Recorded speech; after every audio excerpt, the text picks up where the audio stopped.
All right, folks, good. It's still really morning, technically. Holy cow. Good morning-ish. How's everybody doing? Cool, awesome. There we go. That's like a, that's like, that's a response. Good.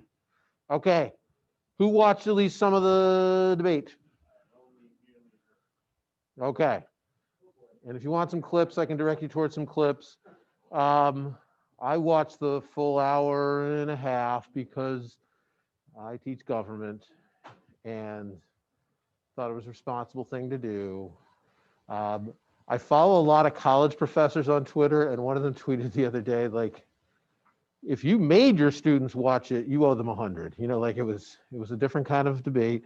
However, I want you to think a little bit about these debates. You should try to check them out because one, you're eligible to vote after this year or within the next year or so-ish, okay? You're going to be 18. Two, you're taking AP Government and Politics, so there should be some level of interest in what's going on, okay? And I would ask you, like, why have the debates? Both sides could have said, we're not going to do debates. They agreed to how many debates they're doing. They're doing 3. The next one is next Wednesday night, okay? They agreed to the format, so there were those rules about 2 minutes. You have 2 minutes to talk, and that didn't exactly work out the way we thought it would. Okay, that happens. But why even have them? They could have said no. We've only been doing them now for the last maybe 60 years. It's a long time now. We've set a precedent, but we didn't have public debates, mainly because of technology. First televised debates in 1960. Why have them? In other words, what's the advantage to President Trump or to Vice President Biden in having these debates? Prove themselves? What else? Yeah. Give them some press. People get to. Yep. Yep. Give them a chance to get the word out about what they're about, where they stand on those issues. Yep. Now the next couple of debates might have a different format. They agree to that sometimes. Okay. We'll see how it goes. And even though some people will say, "Oh man, I didn't like how that went," and that was, "Oh, I didn't like the way it went. This one went down." And I've heard the words "worst presidential debate ever in our history." I don't know. We don't necessarily have them all recorded, okay? But I think it's still important as a citizen to be kind of aware of it. It's easy to want to walk away from it all sometimes, okay? It really is. So keep that in mind as you're thinking about the debates and all that. All right. So like I said, there is one next Wednesday. Keep up with your work. This is the only way I can deliver some of the information and get you thinking about it is through your textbook readings and your videos. If we look at the calendar, so today's Thursday, all right. Those of you in the chair, you're gray, the gray folks. I don't know how you feel about that. It's like, Jerry, we're all bright, and you're like, we're gray. Okay. For you folks, it means the next time we're supposed to meet is next Friday, but that's a half day. Okay. So I don't know the schedule yet. I might see you for a few minutes. I might not see you at all. So it might be like about couple of weeks before I see you again, okay? You need to keep up with the work, but you need to reach out to me. I am available through the office hours.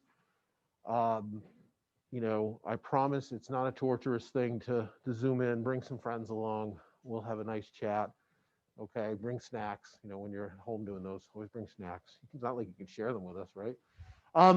But reach out with me with questions you have and so on, okay? I put assignments in as I create them. So you get an idea that sometime around, I'm looking at releasing your test the week after this next one. So right after Columbus Day, and we'll talk more about that, okay? And kind of wrap up this unit at that time, all right? So keep that in mind. All right, so my question for you today is, you watched some videos and hopefully read some parts of Federalist number 10 and Brutus number 1.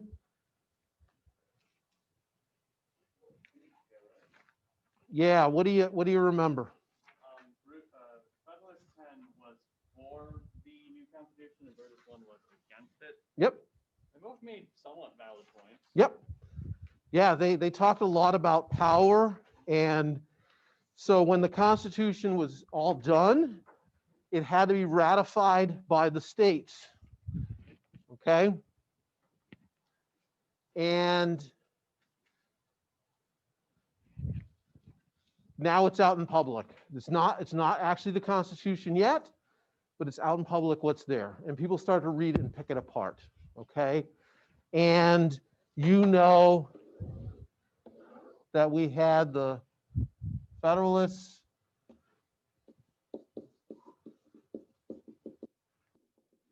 and the anti-Federalists,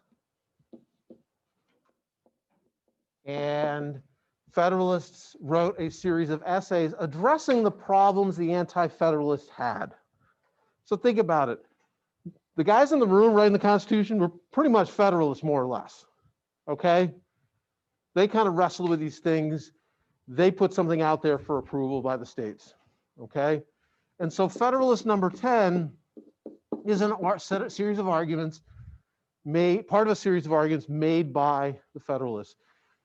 These essays written to the New York newspapers, and you'll notice when you read them, it says to the people of New York, the state of New York, okay? It was a Federalist argument written by John Jay, James Madison, and Alexander Hamilton. And Federalist 10 in particular, even though it was signed Publius, people lover, we know it was really written by Madison, okay? Brutus 1 is an anti-Federalist argument, okay? And some of the questions the anti-Federalists were asking were things like, okay, they were asking things like, why such a powerful executive, okay? They were asking things like, are we going to go back to a unitary system, okay? Federalist number 10 particularly deals with one issue. Does anyone remember what it was? Madison said, there's something that really worries a lot of people.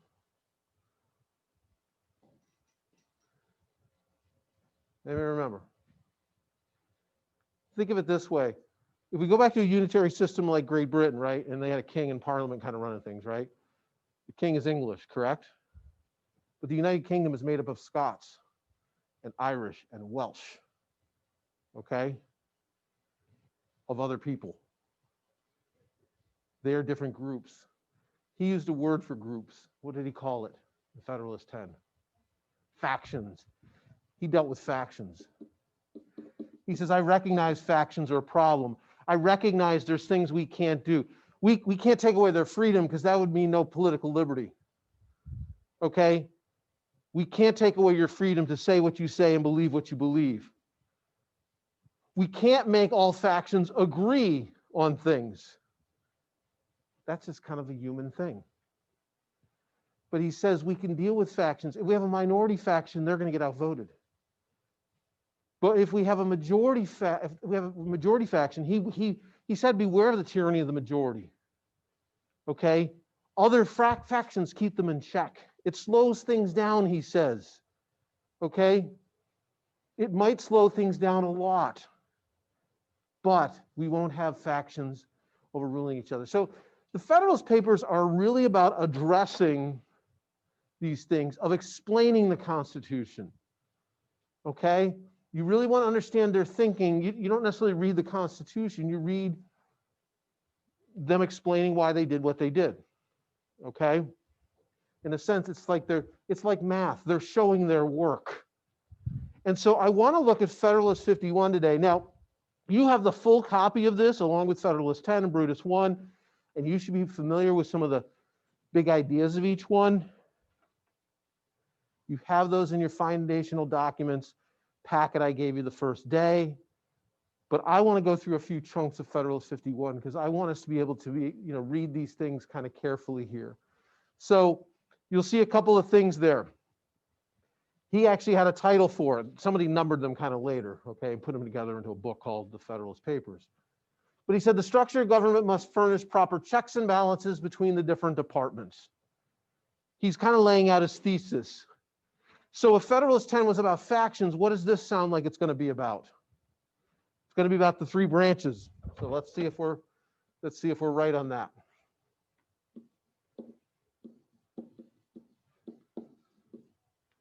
Okay. He goes on to say, to what expedient then shall we finally resort for maintaining in practice the necessary partition of power, we got this bolded, among the several departments? By the way, it doesn't hurt in an exercise like this to look at the questions ahead. We're looking for those necessary partitions, and we're going to talk about why it's necessary, okay? He says, maintaining in practice the necessary partition of power among the several departments. So when we talk about power, we're talking about we need rules, right? Well, if we need rules, the first thing we got to do is what? We got to make the rules, okay? We got to make the rules or make laws. Secondly, we got to do what? What? We got to enforce them. So making laws and putting a sign on the highway that says 65 mph, miles per hour, is not enough for some of us, is it? Oh, look, there's a sign. Ooh, I am scared of the sign. Are you following me? I told you guys from like day one, I'm not perfect. I was taught to drive by parents who got their main driving experience in the city of Boston. And I learned to drive downstate where there were a lot of folks that went to New York City every day. I might have picked up a few bad habits, including speed. And I apologize for that. I may have been pulled over a few times. Try, if you get pulled over by the, you know how they have the middle school, if you're wearing one of these, they really get on you. Like, you know better. I'm like, you're right, I'm really sorry, I was wrong. We have to enforce the rules. Think about it. When you're on the highway,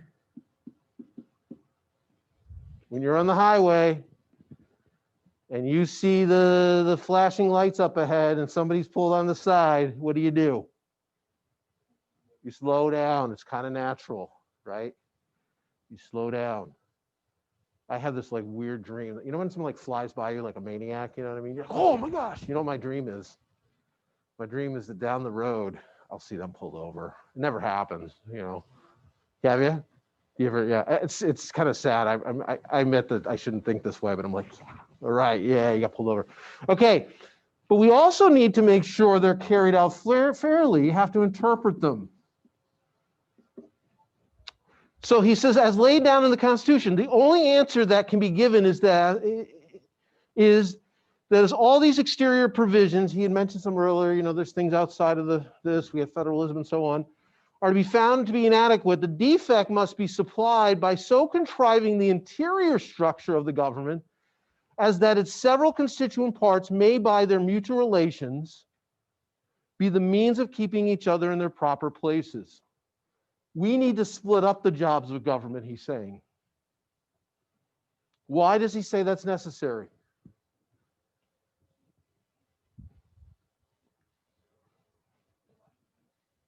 So they can watch each other.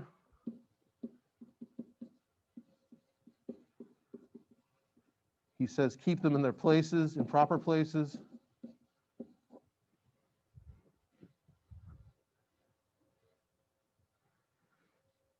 So now we're going to look at this. He's going to talk about them having a will of their own. I want you to think about what having a will of their own means. He says, in order to lay due foundation for that separate and distinct exercise of the different powers of government, which to a certain extent is admitted on all hands to be essential to the preservation of liberty, we got to limit our government to preserve our liberty. It is evident that in each department should have a will of its own, and consequently be so constituted that the members of each should have as little agency as possible in the appointment of the members of the others. So what does he mean that each of the, first off, we know we're talking the three branches, right? What does he suggest as to why, what does he mean by they should have a will of their own? What does he mean the executive should have a will of its own? And the legislative should have a will of its own and judicial should have a will of its own. What does he mean by that? Say what? They need to be separate.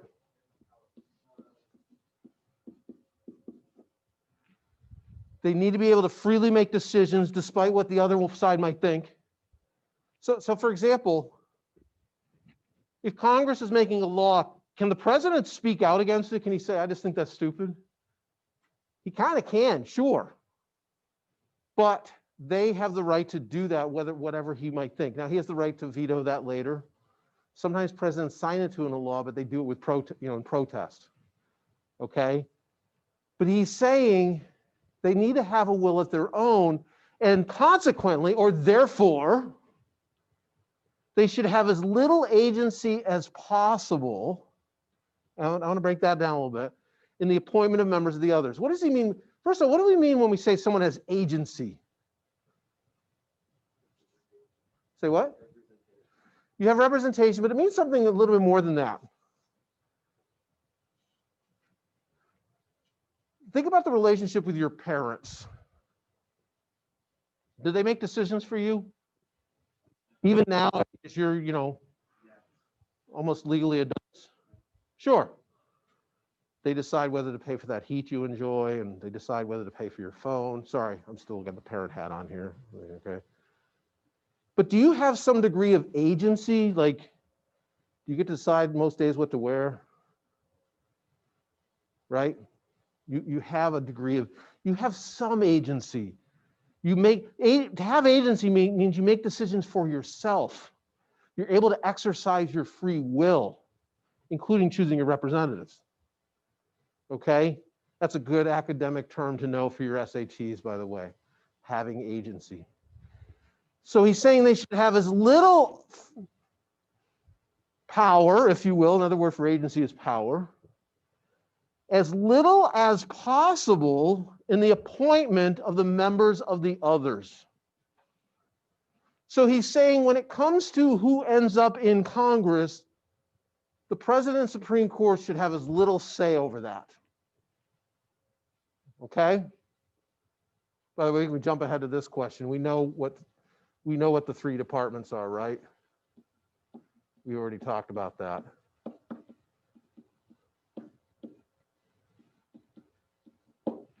Now, let's stop right there. We should be going, wait a second, James Madison. But you never thought of saying that out loud, huh? I can think of an instance where one or two branches have a lot of say over who's on the other branch. What am I talking about? Supreme Court appointments, right? As a matter of fact, that just happened this week. President Trump appointed Judge Amy Coney Barrett to the Supreme Court. And she's not on the court yet because she has to be approved by the Senate. Wait, what about that Supreme Court thing, Mr. Pereira, Mr. Madison, James Madison? Well, he addresses that here. This is the beauty of Madison's arguments. He's like, I know where you're going. It's like, relax. Relax, APGoPo 6B, Gray. I gotcha. He says this. He says, were this principle rigorously adhered to? Okay, because he had said as little as possible. He says, were this rigorously adhered to? If we stuck to this idea that they should have little as agency as possible, it would require that the appointments for the Supreme, Executive, Legislative, and Judiciary magistrates, he calls them, but he means the three branches, should be drawn from the same fountain of authority, the people, through channels having no communication whatever with one another. Because if we stuck to this principle of they have as little say over who gets on the other branches as possible, the people would just vote on all of it. But he says some deviations, therefore, from the principle must be admitted. What does that word deviation mean? It's like a math term, right? You talk about standard deviations. Anybody taking AP stats? No, yeah. What's a deviation? Going off the main path. We might fork off a little bit. Okay? He says some exception to that might be necessary. He says in the Constitution of the Judiciary Department, he addresses that. In particular, it might be inexpedient, it might be inefficient, to insist rigorously on the principle. First, so he's going to give more than one reason. First, because peculiar qualifications being essential in the members, the primary consideration ought to be to select that mode of choice which best secures these qualifications. Being on the Supreme Court requires some specialized knowledge, right? Like in Congress, we actually want a lot of diversity, right? And you'll hear about that. You'll hear about congressmen and senators who were teachers, a lot of them were lawyers, of course, who were business owners, okay? It might be because of as a business owner, all the regulations on your business, government motivated them to get into business or to get into government, get into politics, okay? Some of them had been doctors and nurses. Some have served in the military. We kind of want a broad, a broad representation of the people, correct? Sure. Some grew up rich, some grew up poor, okay? But he says when it comes to the judicial branch, it's kind of nice that people have a knowledge of the law, right? Like it would be really helpful if maybe they had gone to law school. Nothing says they have to, but Madison is suggesting that would be a good idea. They should have certain qualifications, had been a judge in lower courts, and so on. He also goes on to say, secondly, because the permanent tenure by which the appointments are held in the department must soon destroy all sense of dependence on the authority conferring them. You're a Supreme Court justice for how long? Life. So, by the way, do you see he's addressing the fears of the anti-federalists? You're going to give them a job for life? That's crazy. And he's saying that's actually a win. Justice Ginsburg died a couple weeks ago. She was appointed by Bill Clinton, President Bill Clinton. Is Bill Clinton still president? No, and if you paid attention to the video, they showed a bunch of senators. I mentioned Senator Biden. He's not a senator anymore. Okay? Several of the senators I recognize, like Ted Kennedy and Strom Thurmond, are no longer with us. They've passed away since then.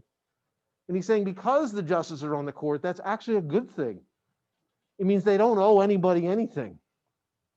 Okay? He's addressing those exceptions. He goes on to say, so let's look at the question. Explain the suggested relationship between the departments. We kind of got at this a little bit. It is equally evident that the members of each department should be as little dependent as possible on those of the others. Were the executive magistrate of the judges not independent of the legislature in this particular, their independence in every other would be merely nominal, okay? So that relationship should be one of independence, right? I'm going to paraphrase it for you, okay? They're independent of each other,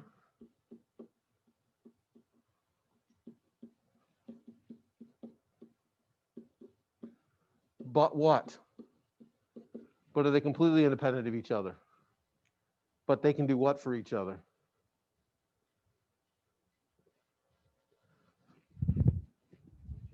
Checks and balances, but they can check each other.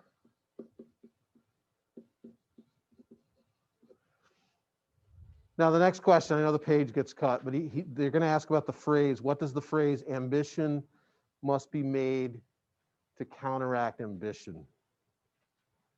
That's what they're going to get at. So he says, but the great security against a gradual concentration of several powers in the same department consists of giving to those who administer each department the necessary constitutional means and personal motives to resist encroachments on the other. The provision for defense must in this, as in all other cases, be made commensurate to the danger of attack. What he means is, if there's a danger of attack, you have to have kind of equal protection against that. Commensurate means kind of equal to it, okay? Not too much, not too little. The provision for the commensurate attack. Ambition must be made to counteract ambition. What does he mean by that? Ambition must be made to counteract ambition.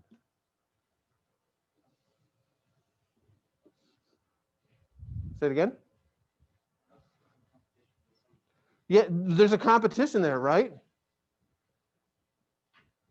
How many of you are athletes, or at least you've done something athletic at some point?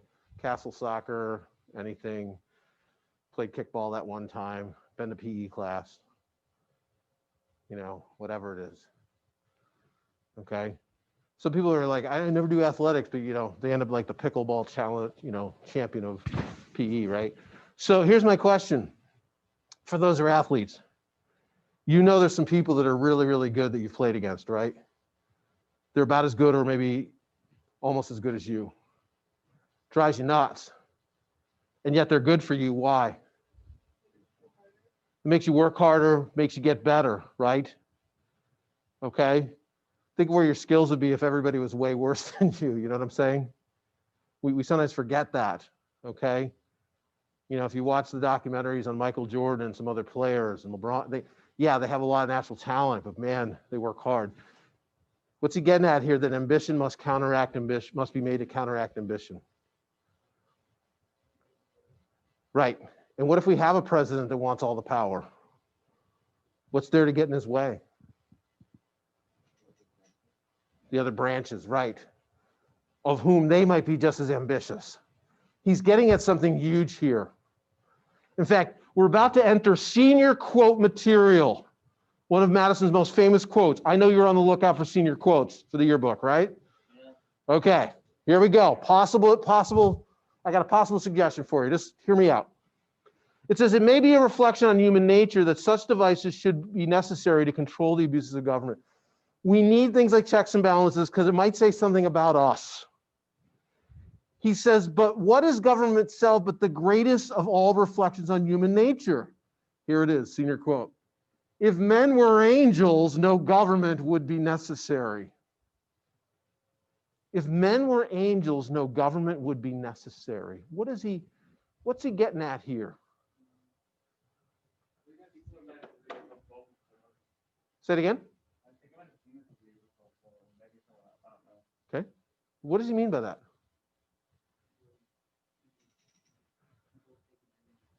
We're not perfect, are we? Right? If we were perfect, will we need rules? If we were all perfect and always considerate of each other, and someone said, hey, we got this big pandemic, would there be any beef about wearing the mask and distancing ourselves? And by the way, that's not to say people who are against it are being that way, okay? I understand the frustration. If we were always considerate and angels, Mr. Prayer would have never been pulled over. Right? Right. Okay. So it's really important to kind of understand what he's getting at here. He's saying our rules reflect the fact that we're not angels, that we're not perfect. He goes on to say, if angels were to govern men, neither external nor internal controls on government would be necessary. We study laws. By the way, when you study people and study history, you don't just study diary entry. I always love that. Like, what's a good example of a primary source? Diary entries. And I'm like, dude, I've never, I think I tried it once when I was a kid. Some of us don't write diaries. Some of us journal all the time, okay? We should study the laws of a people. Did you guys study Hammurabi's Code back in global or world history at some point? It was about ancient Babylons, the Sumerians. There was a bunch of laws that were really strict. You may or may not have studied them. But I remember reading them and I'm like, well, I know they like really strict laws because they want lots of order. I know they had a lot of agriculture because there's a bunch of laws about grain and stuff. I learned about the religion from their laws. And he's saying our need for government kind of reflects human nature. He's saying, you use the word evil, but he's kind of basically saying people are bad, which means we need rules.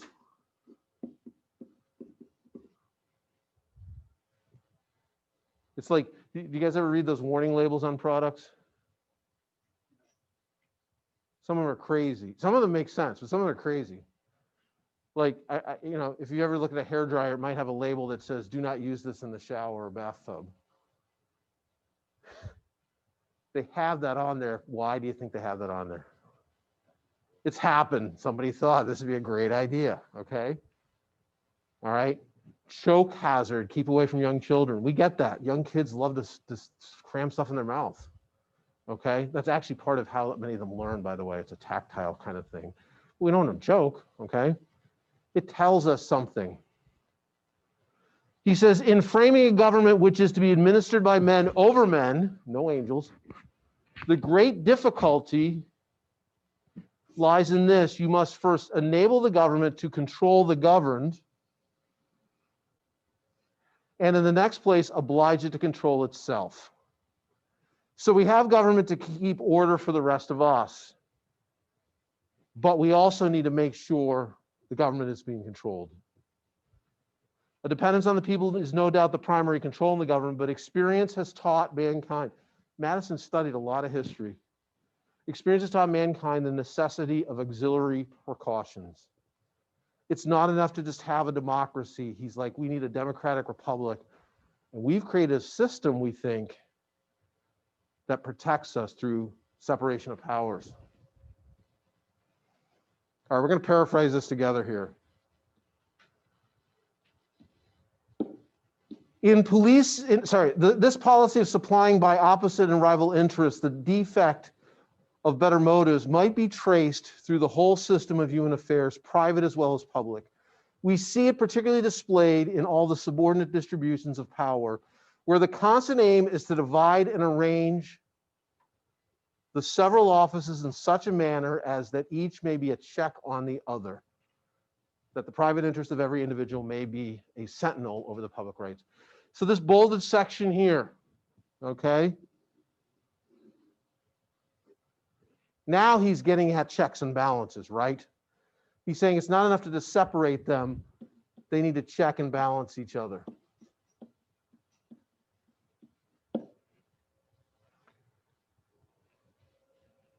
But he brings up something that I don't think you and I think about today. And in fact, there's an opinion question here we may or may not get to. He says, but it is not possible to give each department an equal power of self-defense. Like we have checks and balances, but it doesn't mean that they're equal against each other.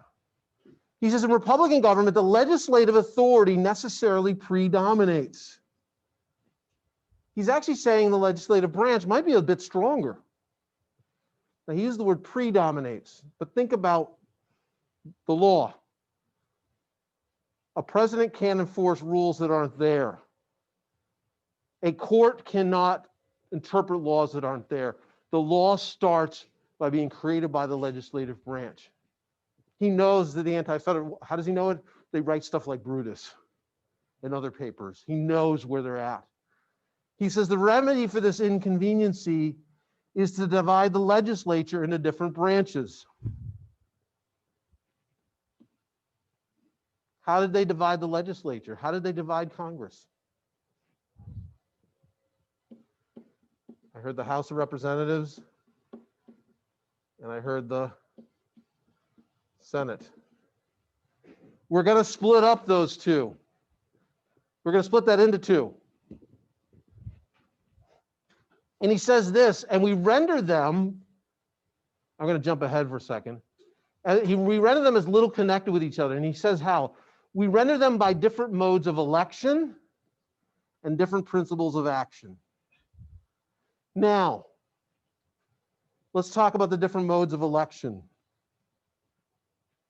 First off, the modes of election, like actually voting for them, are the same today.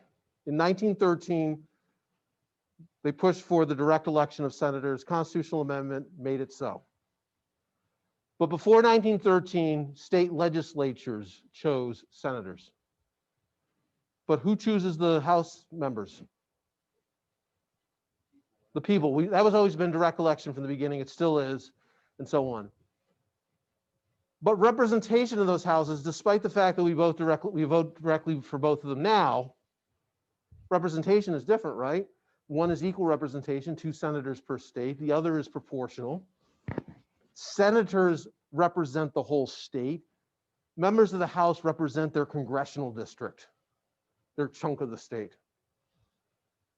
But he also says the 2 houses have different principles of action.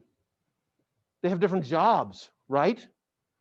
Now, they both can propose bills and vote on bills, But even there, only the House can do revenue bills, can start revenue bills, the ones that generate, our taxes. Give me another job that's different that maybe only one house has. We talked about one last week. The Senate, what about it? It approves nominees by the president, not the Supreme Court nominees, but nominees for his cabinet and other things. Okay? The Senate ratifies treaties. The House does not. They have different jobs. He says we're going to further limit them. He says it may be necessary to guard it against dangerous encroachments by still further precautions. He leaves it open that we might need to make changes. And by the way, they did put the amendment process in. He's not directly talking about it here, but it's suggested. We might need to make some changes along the way. We have the flexibility to do that. We'll do a little bit more here. I know. One more. First, in a single republic, all the power surrendered by the people is submitted to the administration of a single government. And the usurpations, the uprisings, the grabbing of power, are guarded against by a division of the government into distinct and separate departments. In the compound Republic of America, so we have three branches, right? But then he goes on to say, in the compound Republic of America, the power surrendered by the people is first divided by two distinct governments, and then the portion allotted to each subdivided amongst distinct and separate departments. What does he mean by two distinct governments?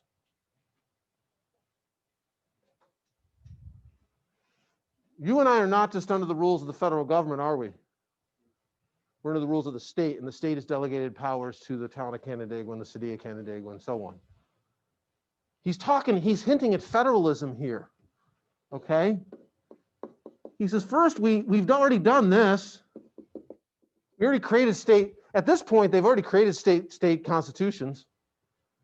And then he says, so we have, these different, we got the federal level, we got the state level, we've already made a division there, and then we're slicing them in three, right? Does New York State have a legislative body? Yes, it's called the New York State Legislature, which, by the way, also has two houses, the state Senate and the state Assembly. Do we have an executive? The governor. Governor Cuomo is our current executive. Okay? Do we have a judicial branch in New York State? Yeah, New York State Court of Appeals, right, okay? And it's lower courts, all right? So it's really kind of important to understand that. He says, a double security arises to the rights of the people. The different governments will control each other at the same time that each will be controlled by itself. So they're independent, yet they keep each other in check. Yes?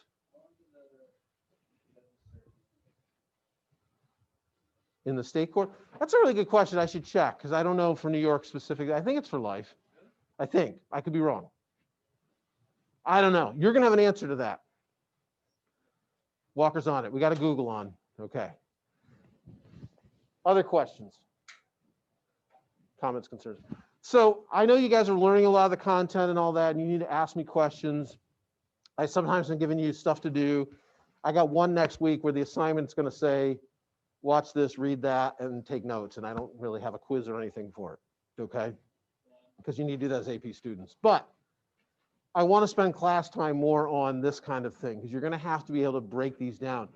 You're also going to need to know these foundational documents. They're very specific what they are. You know, I teach AP US history, and when I do that, they're kind of like, you might want to use these documents, but you leave it up to you. But AP Gov, they're like, there's some that you really need to know, okay? And there's a couple Supreme Court cases that you're going to, need to know in this unit that are going to come up in one of the lessons this week. McCulloch versus Maryland and the Lopez case. So make sure you're familiar with those, okay? Questions, comments, concerns for the good of the order?